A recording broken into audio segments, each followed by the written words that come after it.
সমুদ্র সাথী প্রকল্পে বন্ধ আবেদন জমা, 5 মাস ধরে বন্ধ নয়া আবেদন জমা। পোর্টাল হ্যাক হওয়ার জন্যই বিপত্তি। আইটি দপ্তরকে জানানো হয়েছে 2024-25 অর্থবর্ষে সমুদ্র সাথী প্রকল্পের ঘোষণাও করা হয়েছে। 5 মাস ধরে বন্ধ নয়া আবেদন জমা। সমুদ্র সাথী প্রকল্পে পোর্টাল হ্যাক হওয়ার জন্যই এই বিপত্তি, এমনটাই জানানো হচ্ছে। আর গোটা বিষয়ে আইটি দপ্তরকে জানানো হয়েছে যাতে সমস্যা মেটে। 5 মাস ধরে আবেদন করতে পারছেন না কেউ এই সমুদ্র সাথী প্রকল্পে, যার মূল কারণ পোর্টাল হ্যাক হওয়া। আইটি দপ্তরকে জানানো হয়েছে গোটা বিষয়টা সমাধানের জন্য। শ্রেয়সী গঙ্গোপাধ্যায় আমাদের প্রতিনিধি রয়েছেন আমাদের সঙ্গে। শ্রেয়সী, 5 মাস ধরে আবেদন নেওয়া জমা বন্ধ রয়েছে সমুদ্র সাথী প্রকল্পে, ঠিক কি কারণে?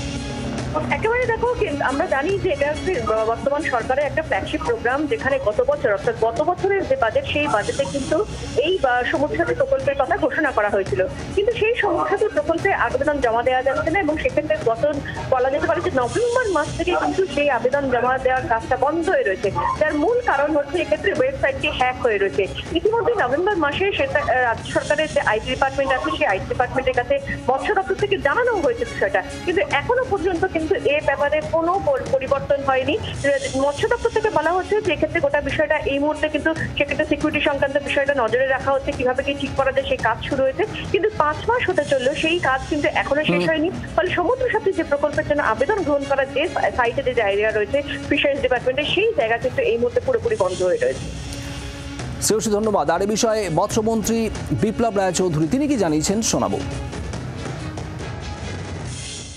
বিধানসভাতে উত্তর দিয়েছি, বলে দিয়েছি যে ওটা হ্যাক হয়ে গিয়েছিল এবং সেই হ্যাক থেকে পুনরুদ্ধার করে আমরা আবার নতুন করে আরম্ভ করেছি। সেইটা কাজটা এখনো সম্পূর্ণ হয়নি, সম্পূর্ণ হলে আমরা বলে দেবো। তো সেক্ষেত্রে যারা আবেদন করতে চাইছেন, মানে তাদেরকে তাহলে কি অপেক্ষা করতে হবে নাকি? হ্যাঁ, একটু অপেক্ষা করতে হবে। অনাকাঙ্ক্ষিত ত্রুটির জন্য আমরা দুঃখিত। এই ত্রুটি আমরা করতে চাইনি, কিন্তু হয়ে গেছে।